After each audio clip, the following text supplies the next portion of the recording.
Doctor Ram Manohar Lohia Awadh विश्वविद्यालय अयोध्या का सबसे महत्वपूर्ण महाविद्यालय किसान महाविद्यालय बहराइच है, जो नैक के द्वारा ए ग्रेड प्राप्त है। इस महाविद्यालय का साइंस विंग का सबसे प्राचीन और सबसे बड़ा विभाग रसायन विज्ञान विभाग है। हमारे रसायन विज्ञान विभाग में मैं डॉक्टर विवेक दीक्षित प्रभारी हूँ। इसके बाद में क्रम से डॉक्टर स्मृति वर्मा, डॉक्टर मनोज मिश्रा, डॉक्टर आलोक सिंह, श्री मनोज कुमार, श्री आलोक द्विवेदी, श्री रमेश कुमार और श्री दीपक सिंह हैं। हम लोगों ने पिछले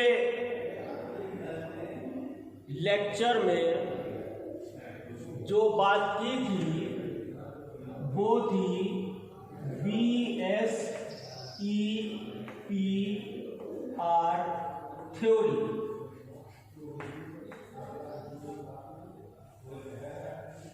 जिसमें कुछ बातें हमने पिछले टर्म में बताई थी, जिसको आज फिर से रिवाइज करते हैं। नंबर 1, इस थ्योरी का full form valency cell electron pair repulsion theory है। इस थ्योरी को सबसे पहले 1940 में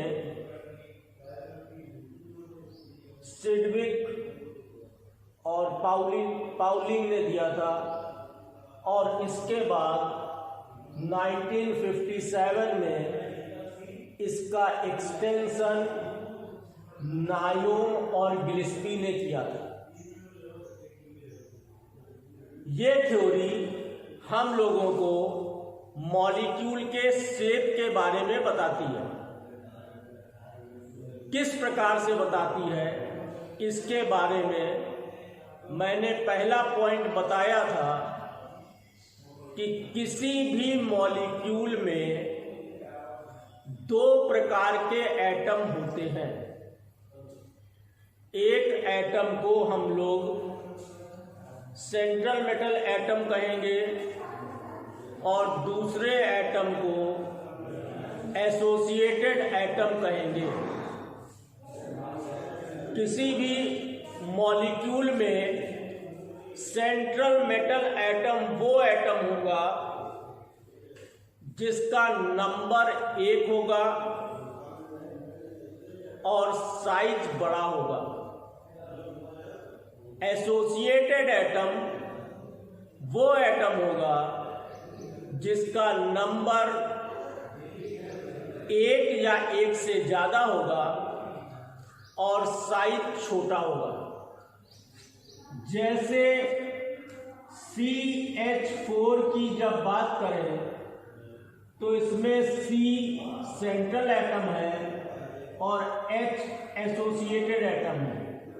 हम लोग H2O की बात करें तो O सेंट्रल एटम है और H एसोसिएटेड एटम है। इतनी बातें हम लोग पिछले लेक्चर में डिटेल में पढ़ चुके हैं। अब बात करते हैं पॉइंट नंबर 2 की। दूसरे पॉइंट को बात करते हैं। और जैसे हमने बनाया था कि इस घर में 3 लोग रहते हैं। एक ये है, दूसरे ये है और तीसरे ये है। ये हेड ऑफ द फैमिली है और ये इनके चिल्ड्रन।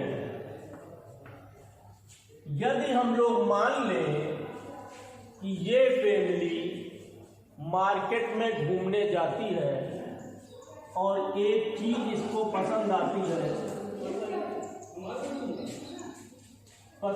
है जिसको हम लोग अगर पूछें कि इसे क्या कहते हैं तो कोई भी बच्चा जल्दी से बता देगा कि इसे आइसक्रीम कहते हैं।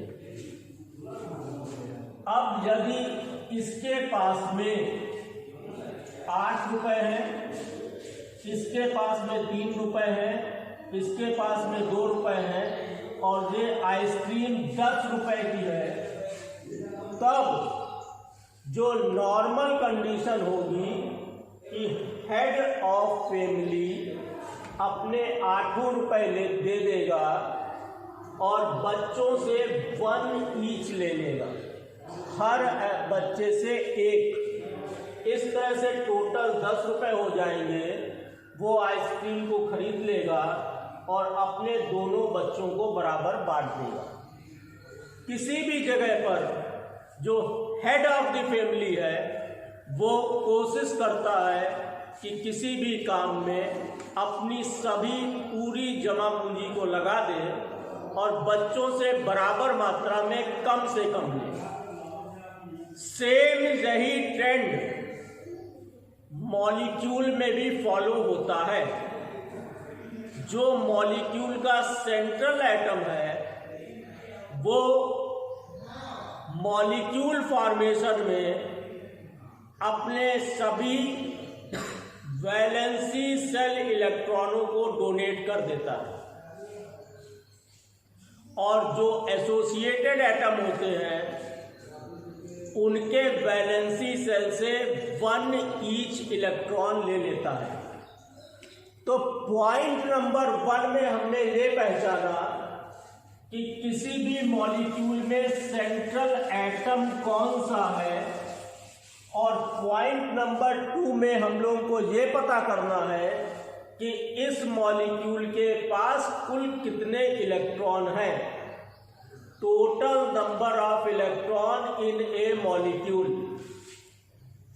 For example, if we have CH4, यदि हम लोग के पास में CH4 है, then carbon being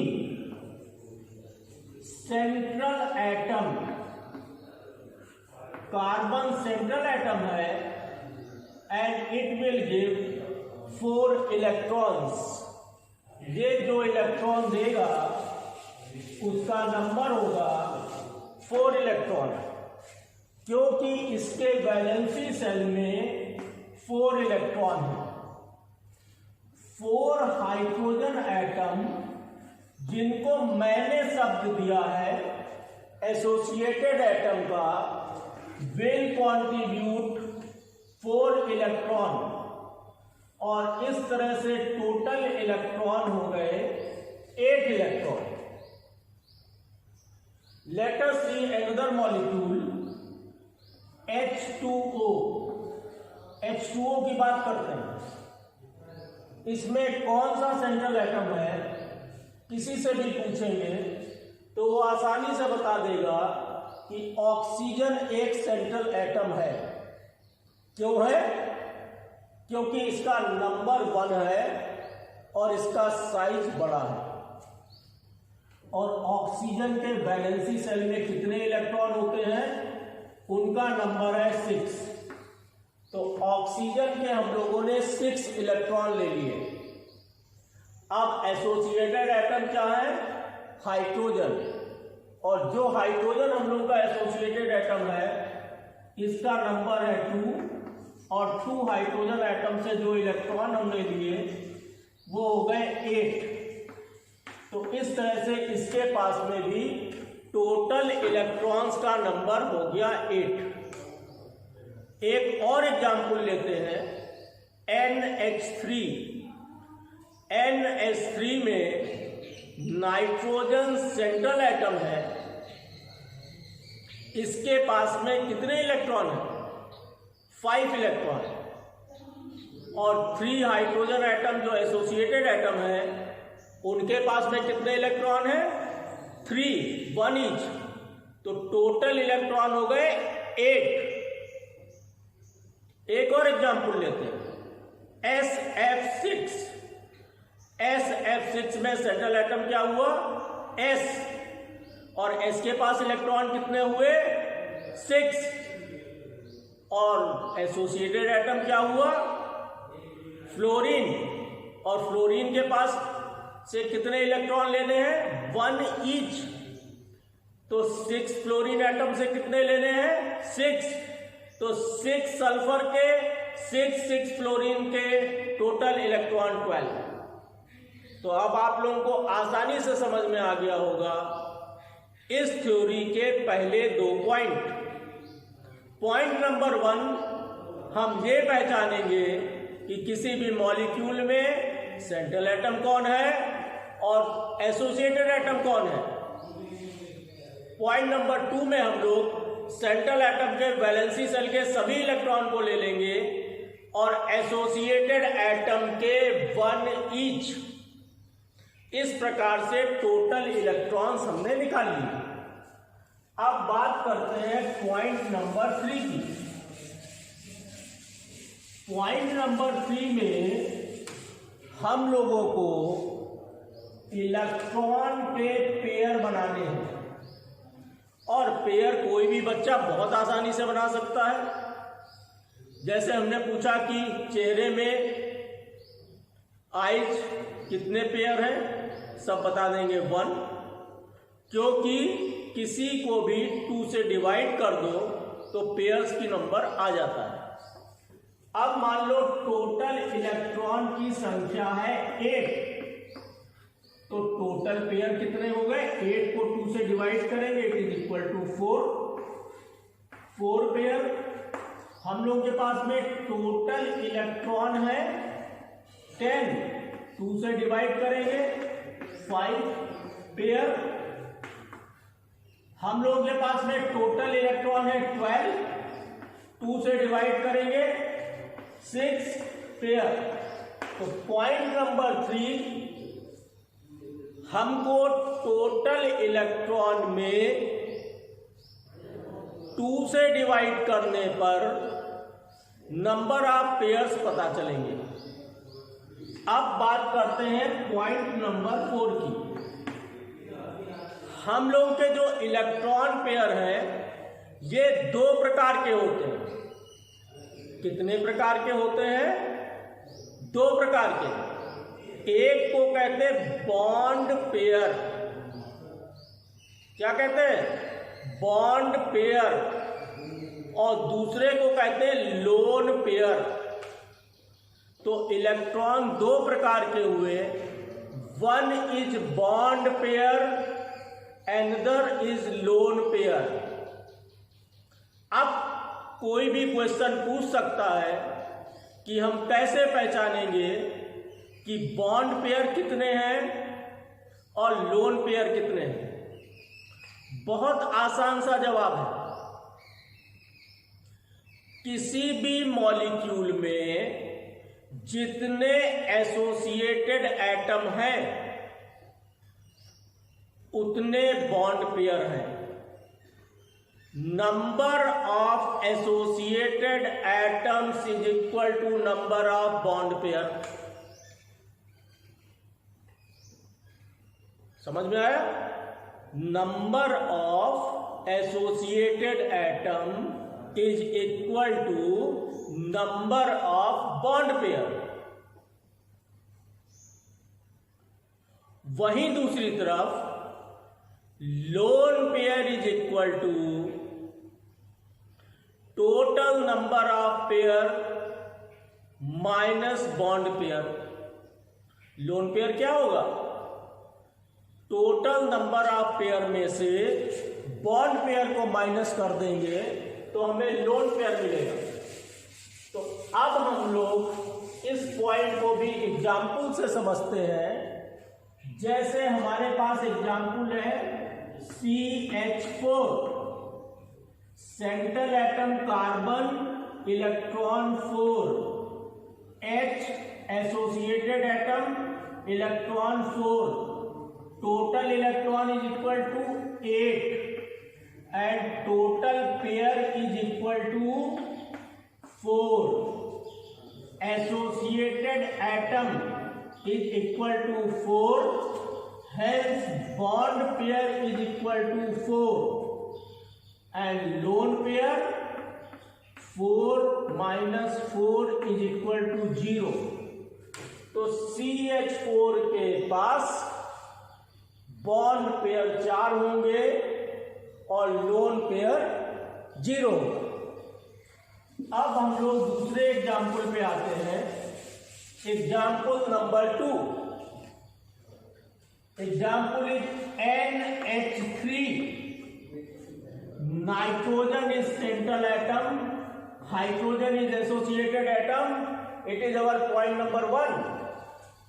Nitrogen has total electrons 5. Hydrogen has total electron 3. It is our point number 2. Now it is equal to 8 electron, which is divided by 2 is equal to 4 pair. ये हो गए हम लोग के पास में 4 pair. तो अब 4 पेयर में bond pair is equal to 3 because hydrogen is 3 and lone pair is equal to 4 minus 1 is equal to 3. 4 minus 1, 4 minus 3 is equal to 1. It is equal to 1. तो NH3 के पास में बॉन्ड पेयर 3 हो गए और lone pair की number हो गया 1. अब हम लोग अगले पॉइंट पे आते हैं. ये जो बॉन्ड पेयर है या लोन पेयर है, इन जे इलेक्ट्रॉन के पेयर है लाइक चार्ज. तो जब ये लाइक चार्ज होंगे तब अगर हम किसी से पूछें कि इसमें रिपल्सन होगा या अट्रैक्शन होगा, तो कोई भी आसानी से बता देगा कि इनमें रिपल्सन होगा, क्योंकि लाइक चार्जेस के बीच में रिपल्सन होगा. तो जब हम लोगों के पास में 2 प्रकार के इलेक्ट्रॉन पेयर हैं तो कितने प्रकार के रिपल्सन होंगे. अब रिपल्सन हम लोग देखें तो सबसे पहला रिपल्सन होगा बॉन्ड पेयर का बॉन्ड पेयर के पास में, और ये रिपल्सन सबसे कम रिपल्सन होगा. इसके बाद का रिपल्सन होगा बॉन्ड पेयर लोन पेयर, और सबसे ज्यादा जो रिपल्सन होगा वो लोन पेयर का होगा. तो इलेक्ट्रॉन पेयर्स के बीच में रिपल्सन होगा. Bond pair bond pair, bond pair lone pair, lone pair lone pair, lone pair का सबसे ज्यादा और बॉन्ड पेयर का सबसे कम. अब पॉइंट नंबर लास्ट पॉइंट. जब किसी के बीच में रिपल्सन होगा तो वो पास में रहेगा या दूर में रहेगा? वो दूर रहेगा. और जब अट्रैक्शन होगा तो पास में रहेगा. अगर किन्हीं 2 लोगों के बीच में संबंध मधुर है तो वो अगल बगल बैठेंगे, और अगर संबंध खराब है, हेट करते हैं, तो एक दूसरे से दूर चले जाएंगे. तो हम लोगों के जो इलेक्ट्रॉन पेयर है, whether it is lone pair or bond pair, they feel repulsion. और रिपल्सन के कारण वो अपने को एक दूसरे से अधिकतम दूरी पर रखने की कोशिश करते हैं. And in doing so molecule gets shape, और इसी से मॉलिक्यूल में शेप आ जाता है. एक बार फिर थ्योरी को हम लोग पॉइंट वाइज रिवीजन कर लेते हैं. हम लोग पढ़ रहे हैं valency cell electron pair repulsion theory, जिसको शॉर्ट में कहते हैं VSEPR थ्योरी. इसको सबसे पहले दिया था सिडविक और पावेल ने 1940 में, और इसका एक्सटेंशन किया नायोम और गिलेस्पी ने 1957 में. नेक्स्ट पॉइंट, ये थ्योरी मॉलिक्यूल्स का शेप बताती है कुछ पॉइंट्स के आधार पे. पॉइंट नंबर 1, किसी भी मॉलिक्यूल में 2 प्रकार के एटम होते हैं. एक को सेंट्रल एटम कहते हैं, एक को एसोसिएटेड एटम कहते हैं. सेंट्रल एटम का साइज बड़ा होता है, नंबर कम होता है, एसोसिएटेड एटम का साइज छोटा होता है, नंबर ज्यादा होता है। दूसरा पॉइंट, मॉलिक्यूल फॉर्मेशन के समय सेंट्रल एटम अपने वैलेंसी सेल के सभी इलेक्ट्रॉन्स को डोनेट कर देता है और एसोसिएटेड एटम से 1 each. Third point, second point में प्राप्त टोटल इलेक्ट्रॉन्स को 2 से डिवाइड करेंगे, we will get total pair of molecule. Number next, electron pair is of 2 type. Number 1 bond pair, it is equal to associated atom, and number 2 lone pair, total pair minus bond pair. Point number next, 2 types of electron pair होने पर 3 प्रकार के repulsion होंगे। Number 1 bond pair, number 2 bond pair lone pair, number 3 lone pair, जिसमें lone pair सबसे ज्यादा होगा और बॉन्ड पेयर सबसे कम होगा। और last point, due to repulsion electron pair will arrange themselves in such a manner that they feel minimum repulsion, and in doing so molecule will get shaped। तो ये पूरी थ्योरी है, मुझे लगता है बच्चों आपको समझ में आई होगी। अगर कोई समस्या है तो मेरे व्हाट्सएप नंबर पे संपर्क कर सकते हैं और उस पर डिस्कस कर सकते हैं। अगले टर्न पर हम लोग एप्लीकेशन ऑफ थ्योरी पर विचार करेंगे। We will discuss application of theory. Thank you very much for listening and watching.